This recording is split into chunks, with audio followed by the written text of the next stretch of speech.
റമദാന്റെ ആദ്യ രാത്രി, ആ രാത്രി തന്നെ റമദാൻ 30 ദിവസത്തിന് ഉള്ള നിയ്യത്ത് വെക്കാമെന്നൊരു അഭിപ്രായം ഉണ്ടല്ലോ, അതിനെക്കുറിച്ചൊന്ന് വിശദീകരിച്ചാലോ.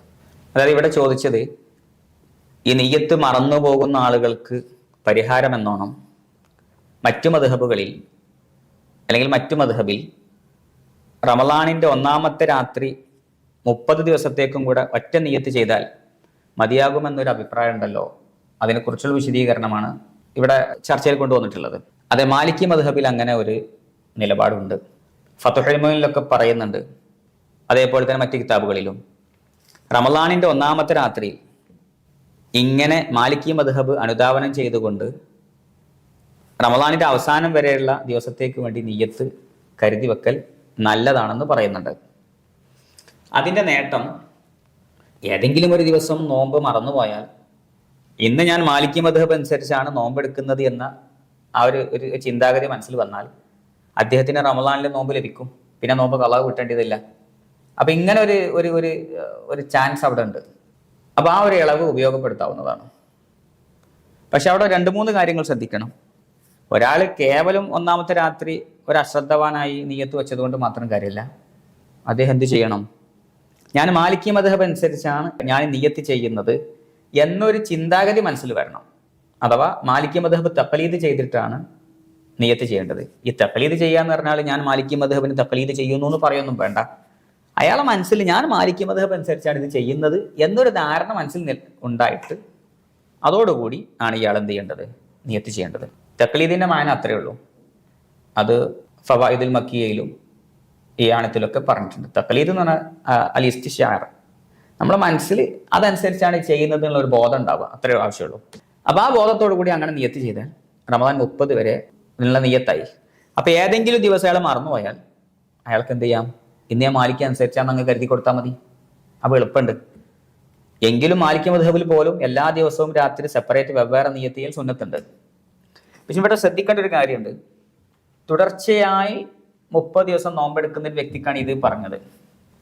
അതേ സമയത്ത് ഒരു സ്ത്രീക്ക് ഇതിന്റെ അടുക്ക് 15 ദിവസമായപ്പോൾ അവൾക്ക് മെൻസസ് ഉണ്ടായി, അവൾ നോമ്പ് കട്ടായി കഴിഞ്ഞാൽ ഞാൻ ഒന്നാമത്തേന് നിയ്യത്ത് ചെയ്തിട്ടുണ്ടല്ലോ, ഇനി അങ്ങോട്ട് എനിക്ക് നിയ്യത്ത് വേണ്ട എന്ന് ഇനി ചാൻസ് ഇല്ല.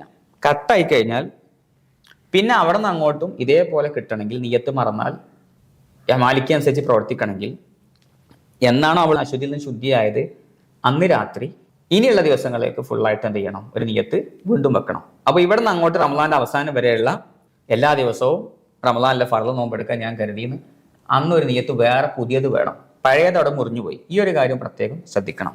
പിന്നെ വരുന്നൊരു സംശയമാണ്, മാലിക്കി മദ്ഹബ് അനുസരിച്ച് പ്രവർത്തിക്കുമ്പോൾ നോമ്പ് മുറിയുന്ന കാര്യങ്ങൾ മറ്റു നോമ്പിൽ ശ്രദ്ധിക്കേണ്ട കാര്യങ്ങളും കൂടെ ഇയാൾ അറിഞ്ഞിരിക്കേണ്ട എന്നൊരു സംശയം അവിടെ ഉണ്ടാവും. അത് തീർച്ചയായും അറിയണം. മാലിക്കി മദ്ഹബ് അനുസരിച്ച് നോമ്പെടുക്കുമ്പോൾ ഷാഫിഈ മദ്ഹബിൽ ഇല്ലാത്ത ചില കാര്യങ്ങൾ അധികമായി വരുന്നുണ്ട്. പലർക്കും ചിലപ്പോൾ അതൊരു പ്രയാസമായി തോന്നിയേക്കാം. എങ്കിലും ആ കാര്യങ്ങൾ മനസ്സിലാക്കിയാൽ മാലിക്കി മദ്ഹബ് അനുസരിച്ച് നോമ്പെടുക്കാം. ഒന്ന്, നോമ്പ് മുറിയുന്ന കാര്യത്തിൽ മാലിക്കി മദ്ഹബിൽ നമ്മളെ മദ്ഹബിൽ ഇല്ലാത്ത 3 കാര്യങ്ങൾ ചുരുങ്ങിയത് അധികമായി വരുന്നുണ്ട്. ഒന്ന്, മറന്നുകൊണ്ട് ഭക്ഷണം കഴിക്കുക. മറന്ന് നമ്മൾ ഭക്ഷണം കഴിച്ച് അത് ഉള്ളിലേക്ക് ഇറങ്ങിപ്പോയാൽ മാലിക്കി മദ്ഹബ് അനുസരിച്ച് നോമ്പ് നഷ്ടപ്പെടും. രണ്ടാമത്തേത്, കണ്ണിൽ മരുന്ന് ഉറ്റിച്ചു, അല്ലെങ്കിൽ സുർമ ഇട്ടു, അതിൻ്റെ രുചി തൊണ്ടയിലെത്തിയാൽ നോമ്പ് മുറിയും.